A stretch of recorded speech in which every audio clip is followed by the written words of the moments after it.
For today's episode, may naisip akong kakaibang luto sa mga paa ng manok. Sigurado akong hindi ka pa nakapagluto nito. At aalisan ko muna sila ng balat at kuko bago iprito.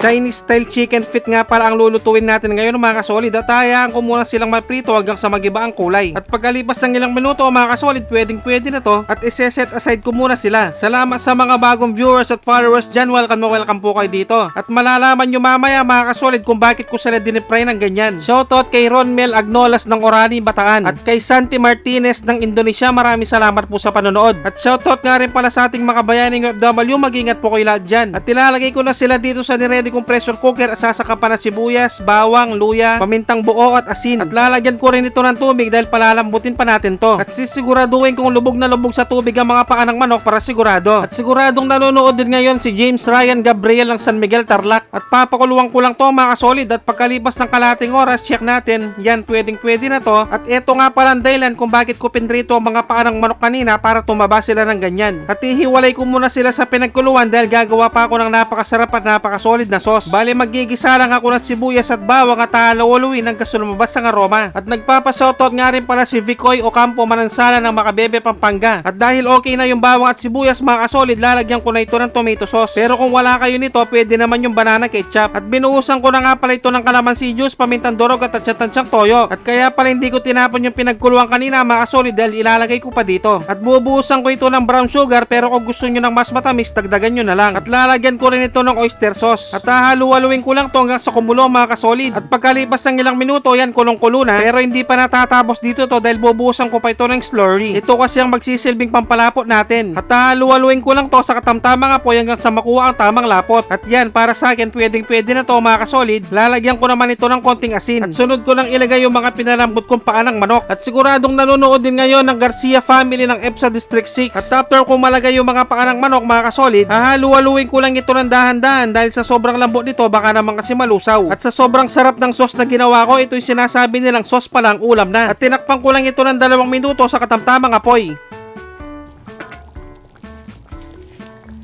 At dahil luto na ang aking napakasarap at napakasolid na Chinese style chicken feet, magpe-plating na tayo. At nagpapashoutout nga rin pala si Christine Manlapas ng Magalang, Pampanga. At syempre, dito na tayo sa pinaka-exciting part, ang tikiman time. Tingnan nyo naman kung gaano kalambot mga kasolid yun, no? Siguradong manguubos na naman ng isang kalderong kanin to kahit kaning lamig lang. Sobrang napakataba ng mga paa ng manok, kain po tayo.